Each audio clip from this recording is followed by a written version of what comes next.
Konsep motivasi.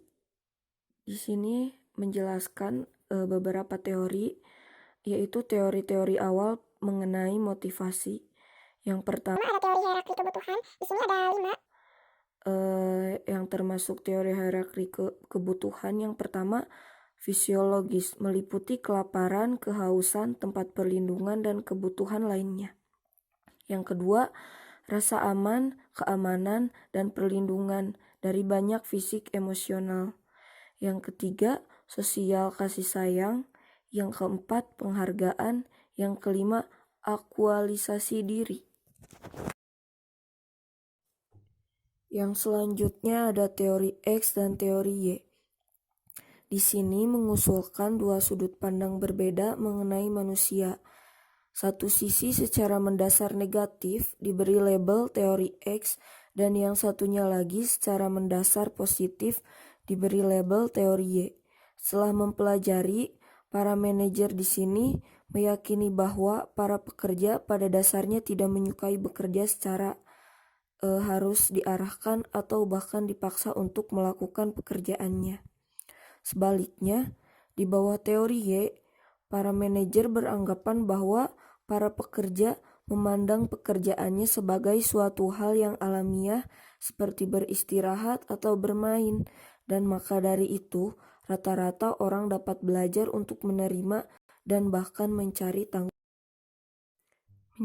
tanggung jawab.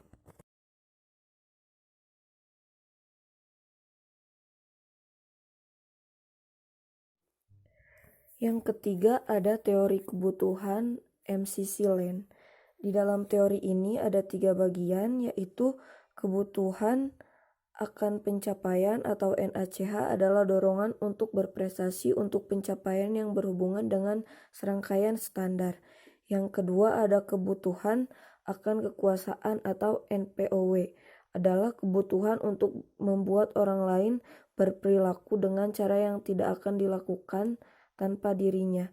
Yang ketiga, kebutuhan akan afiliasi atau NAFF adalah keinginan untuk hubungan yang penuh persahabatan dan impersonal yang dekat.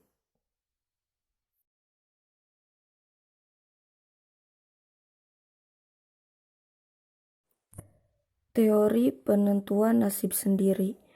Teori ini berpendapat bahwa orang-orang lebih suka jika merasakan memiliki kontrol atas tindakan mereka, sehingga segala hal yang menjadikan tugas yang sebelumnya dinikmati berubah menjadi sebuah kewajiban daripada aktivitas yang dipilih dengan bebas akan membutuhkan motivasi. Banyak riset mengenai teori penentuan nasib perilaku kognitif telah memfokuskan teori evaluasi kognitif, yang mana mengemukakan hipotesis bahwa imbalan secara ekstrinsik akan mengurangi ketertarikan secara intrinsik atau tugas. Ketika orang-orang dibayar untuk bekerja, sedikit dirasakan seperti sesuatu yang mereka ingin lakukan dan lebih seperti sesuatu yang mereka harus lakukan.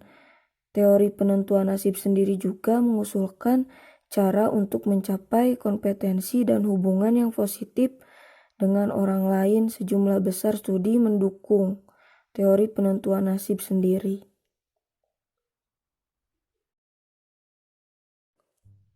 Yang kelima, teori penetapan tujuan. Teori penetapan tujuan pada kenyataan mengungkapkan efek yang mencengangkan atas ketegasan tujuan, tantangan, dan umpan balik pada kinerja.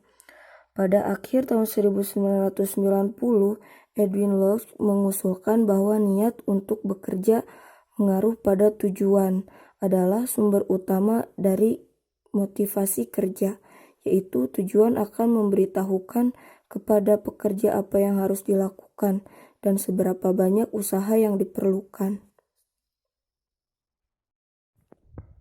Bukti yang kuat menyarankan bahwa tujuan yang spesifik akan meningkatkan kinerja, merupakan tujuan yang sulit ketika diterima, menghasilkan kinerja yang lebih tinggi daripada melakukan tujuan yang mudah, dan bahwa umpan balik akan mengarahkan pada kinerja yang lebih tinggi daripada tidak terdapat umpan balik.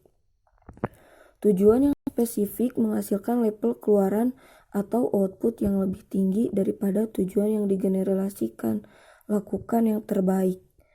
Mengapa? Ketegasan itu sendiri akan bertindak sebagai pendorong secara internal. Mengapa orang-orang menjadi termotivasi oleh tujuan yang sulit? Pertama, tujuan yang menantang memperoleh perhatian kita dan membantu kita memfokuskan. Yang kedua, tugas yang sulit akan membangkitkan energi kita karena kita harus bekerja lebih keras lagi. Yang keenam ada teori efikasi diri. Teori efikasi diri ini juga dikenal sebagai teori kognitif sosial atau teori pembelajaran sosial, mengacu pada keyakinan individu bahwa dia mampu untuk melaksanakan tugas. Semakin tinggi efikasi diri, semakin Anda percaya diri pada kemampuan untuk berhasil. Dengan demikian, dalam situasi yang sulit, orang dengan efikasi diri yang rendah lebih cenderung untuk mengurangi upaya mereka atau menyerah sekaligus. Sementara itu, orang dengan efikasi diri yang tinggi akan berusaha atau bekerja keras untuk menguasai tantangan. Teori penetapan tujuan dan teori efikasi diri tidak bersaing. Mereka saling melengkapi satu sama lain. Para pekerja yang memiliki manajer yang menetapkan tujuan yang sulit, bagi mereka akan memiliki level efikasi diri yang lebih tinggi dan menetapkan tujuan yang lebih tinggi atas kinerja mereka sendiri. Mengapa? Penetapan tujuan yang sulit bagi orang akan mengartikan kepercayaan Anda pada mereka. Para peneliti yang mengembangkan teori efikasi diri, Albert Bandura, mengusulkan 4 cara, yaitu kemahiran dalam melaksanakan, 2 pemodelan yang dilakukan, 3 bujukan secara lisan, dan 4 stimulasi. Teori penguatan. Teori penguatan mengambil sudut pandang berlawanan dengan behavioristik, menyatakan kondisi penguatan perilaku. Dua teori yang jelas ganjil secara filosofinya. Para pemikir teori penguatan melihat perilaku sebagai apa yang disebabkan oleh lingkungan. Dan perilaku ditegakkan beberapa konsekuensinya. Oleh karena tidak memusatkan perhatian dengan apa yang mencetuskan sebuah perilaku.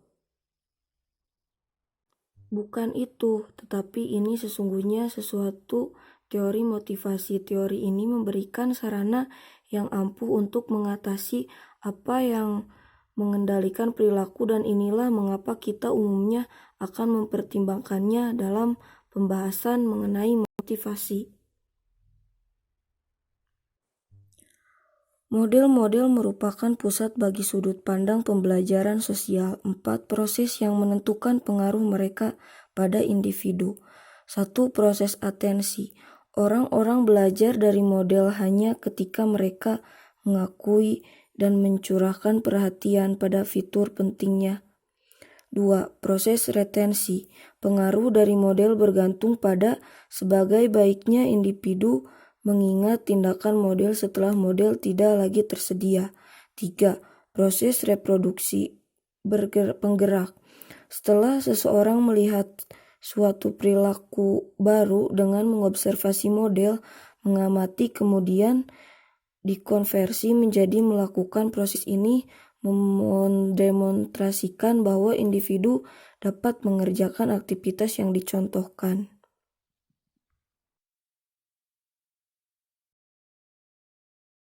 4. Proses penguatan, yaitu memperlihatkan perilaku yang dicontohkan jika insentif yang positif atau imbalan yang diberikan. Perilaku yang dikuatkan secara positif diberikan perhatian yang lebih baik. Teori keadilan atau keadilan organisasi.